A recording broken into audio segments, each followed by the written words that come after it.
Hi hello friends, welcome back to our channel ఈ ముచ్చట. ఇలాంటి లేటెస్ట్ అప్డేట్స్ కోసం మన ఛానల్ని సబ్స్క్రైబ్ చేసుకోండి, పక్కనున్న బెల్ ఐకాన్ని యాక్టివేట్ చేసుకోండి.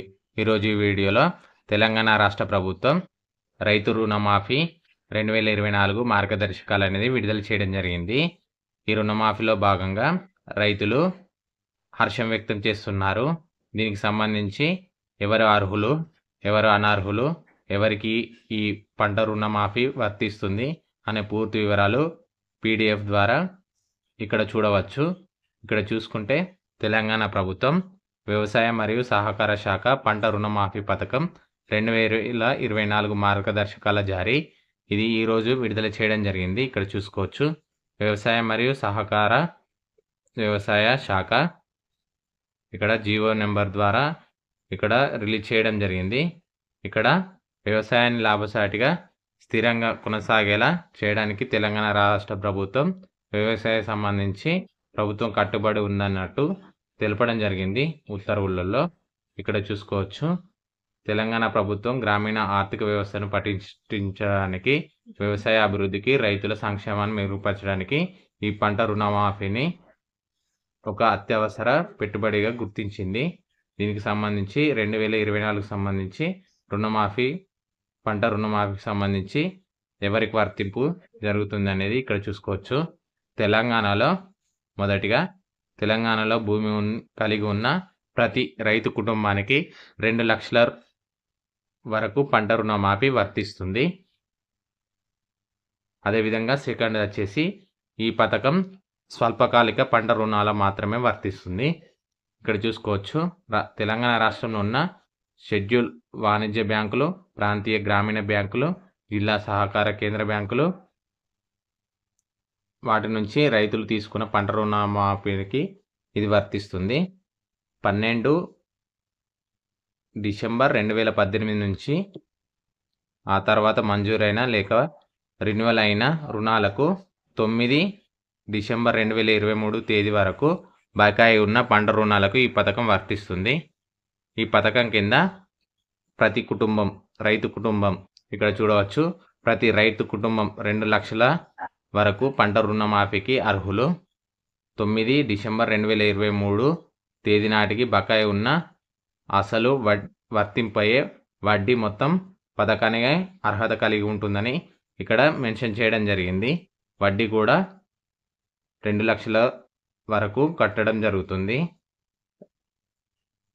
తర్వాత చూసుకుంటే రైతు కుటుంబం నిర్ణయించడానికి పౌర సరఫరాల శాఖ నిర్వహించే ఆహార భద్రత కార్డు, వైట్ రేషన్ కార్డు అనేది ప్రామాణికంగా తీసుకోవడం జరుగుతుంది. అదేవిధంగా ఇక్కడ చూసుకుంటే పథకం అమలుకు ఏ విధంగా ఏర్పాటు చేయనున్నట్లో ఇక్కడ తెలపడం జరిగింది. ఇక్కడ మొదటిగా వ్యవసాయ శాఖ కమిషనర్ మరియు సంచాలకులు డిఓఏ పంట రుణమాఫీకి సంబంధించి అమలు చేసే అధికారిగా నిర్ణయించబడుతుంది. ఇక్కడ చూసుకోవచ్చు దీనికి సంబంధించి ఏ విధంగా మాఫీ చేయడం జరుగుతుందో. ఇక్కడ ప్రతి బ్యాంకుకు ఒక నోడల్ అధికారిని ఏర్పాటు చేసి వారి ద్వారా తమ సంబంధిత బ్యాంకు యొక్క పంట రుణాల డేటాబేస్ను డిజిటల్ సంతకం చేయించాలి. ఇక్కడ చూసుకోవచ్చు దీనికి సంబంధించి ఏ విధంగా బ్యాంకులో రుణమాఫీ అనేది చేయడం జరుగుతుందని ఇక్కడ చూసుకోవచ్చు. ఈ పథకం కింద లబ్ధిదారులు మరియు రైతు కుటుంబానికి గుర్తించడానికి బ్యాంకులు సమర్పించిన రైతు రుణ ఖాతాలోని ఆధార్ను పాస్బుక్ డేటాలో ఉన్న ఆధార్ మరియు పీడిఎస్ డేటాబేస్లో ఉన్న ఆధార్తో మ్యాప్ చేసి ఈ రుణమాఫీ 2 లక్షల వరకు రుణమాఫీ పరిమితిని వర్తింపజేస్తారు. అదేవిధంగా రైతు కుటుంబానికి ఇంతకుముందు తెలిపినట్లు 9/12/2023 తేదీ నాటికి రుణం మొత్తం ఆధారంగా ఆరోహణ క్రమం అంటే తక్కువ నుంచి ఎక్కువ వరకు ఈ రుణమాఫీ అనేది వర్తింపజేస్తారు. ప్రతి కుటుంబానికి రైతు కుటుంబానికి 9/12/2023 నాటికి కలిగి ఉన్న రుణం కానీ లేక 2 లక్షల వరకు ఏది తక్కువ ఉంటే ఆ మొత్తాన్ని రైతు కుటుంబం పొందే అర్హత ఉంటుంది. అంటే 2 లక్షల లోపు ఎవరైతే రైతులు రుణమాఫీ తీసుకుంటారో వారికి ఈ రుణమాఫీ అనేది వర్తించడం జరుగుతుందని తెలపడం జరిగింది. ఇక్కడ చూసుకోవచ్చు ఏ కుటుంబం అయితే 2 లక్షలకు మించి రుణం ఉంటుందో ఆ రైతుల 2 లక్షలకు పైబడి ఉన్న రుణాన్ని మొదట బ్యాంకుకు చెల్లించాలి. ఆ తర్వాత అర్హత కలిగిన 2 లక్షల మొత్తాన్ని రైతు కుటుంబకుల రుణ ఖాతాకు బదిలీ చేస్తారని తెలపడం జరిగింది.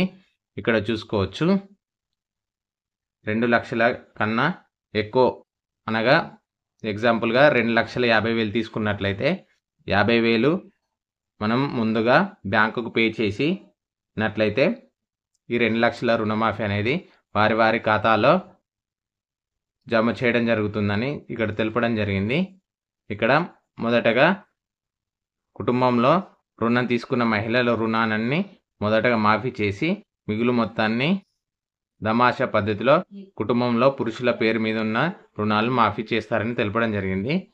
ఇక్కడ చూసుకుంటే మినహాయింపులకు వచ్చేసి ఇక్కడ గోల్డ్ లోన్, అదేవిధంగా మార్టిగేజ్ లోన్, అదేవిధంగా హెచ్ఎస్జీలు, జేఎల్జీలు, ఆర్ఎంజీలు, ఎల్ఈసిఎస్లకు తీసుకున్న రుణాలు అనేది ఈ రుణమాఫీ కింద వర్తించదని తెలపడం జరిగింది. అదేవిధంగా రుణమాఫీ పునర్వ్యవస్థీకరించిన లేదా రీషెడ్యూల్ చేసిన రుణాలకు కూడా వర్తించదని తెలపడం జరిగింది. అదేవిధంగా మెయిన్గా కంపెనీలు, వర్క్స్ వంటి స్థలాలకు సంస్థలకు ఇచ్చిన రుణాలు వర్తించవని ఇక్కడ నీట్గా తెలపడం జరిగింది. అదేవిధంగా కేంద్ర ప్రభుత్వం అమలు చేసే పిఎం కిసాన్ మినహాయింపులకు రాష్ట్ర ప్రభుత్వం వద్ద డేటా లభ్యంగా ఉన్నంత మేరకు మరియు ఆచరణాత్మకంగా అమలు చేయడం వీలైనంత వరకు పరిగణలోకి తీసుకోబడుతుందని తెలపడం జరిగింది. ఇక్కడ బ్యాంకులకు సంబంధించి వారు డిజిటల్ పద్ధతిన ఎవరైతే తీసుకుంటారో రైతులు 2 లక్షల రుణమాఫీని ఇక్కడ మాఫీ చేయడం జరుగుతుందని తెలపడం జరిగింది. ఇక్కడ రైతుల యొక్క బాధ్యతలు వచ్చేసి రుణమాఫీ పొందిన రైతులు తప్పుడు సమాచారం ఇచ్చినట్లయితే వారిని గుర్తించి అనర్హులుగా గుర్తించడం జరుగుతుందని, వారి మొత్తాన్ని రికవర్ చేయడానికి చట్ట ప్రకారం వ్యవసాయ సంచాలకులకు వారి అధికారం ఉంటుందని తెలపడం జరిగింది. ఇక్కడ చూసుకుంటే లోన్ అకౌంట్లు సంబంధించి వారి డీటెయిల్స్ అనేది పూర్తిగా తీసుకొని చట్టబద్ధంగా వారికి 2 లక్షల రుణమాఫీ అనేది వర్తింపజేస్తారు. ఇక్కడ చూసుకుంటే దీనికి సంబంధించి ఏమైనా అభ్యర్థనలు ఉన్నట్లయితే ప్రతి అభ్యర్థనకు సంబంధించి అధికారులు 30 రోజుల్లోపు పరిష్కరించి దరఖాస్తుదారునికి ఏదైనా ప్రాబ్లం ఉంటే తెలుపగలరు. ఈ విధంగా తెలంగాణ రాష్ట్ర ప్రభుత్వం 2024 రుణమాఫీకి సంబంధించి మార్గదర్శకాలు అనేది ఈ విధంగా ఎవరికి వర్తిస్తాయి, ఎవరికి వర్తించవు అనే పూర్తి వివరాలను ఈ విధంగా విడుదల చేయడం జరిగింది. ఈ పీడిఎఫ్ను నేను వీడియో డిస్క్రిప్షన్లో ఇస్తాను, అక్కడ క్లిక్ చేయడం ద్వారా పూర్తి వివరాలు చదువుకోవచ్చు. ఓకే ఫ్రెండ్స్, ఈ విధంగా తెలంగాణ రాష్ట్ర ప్రభుత్వం విడుదల చేయబోయే 2 లక్షల రూపాయల రుణమాఫీకి సంబంధించి మార్గదర్శకాలు. ఇలాంటి లేటెస్ట్ అప్డేట్స్ కోసం మన ఛానల్ సబ్స్క్రైబ్ చేసుకోండి. Thank you for watching this video.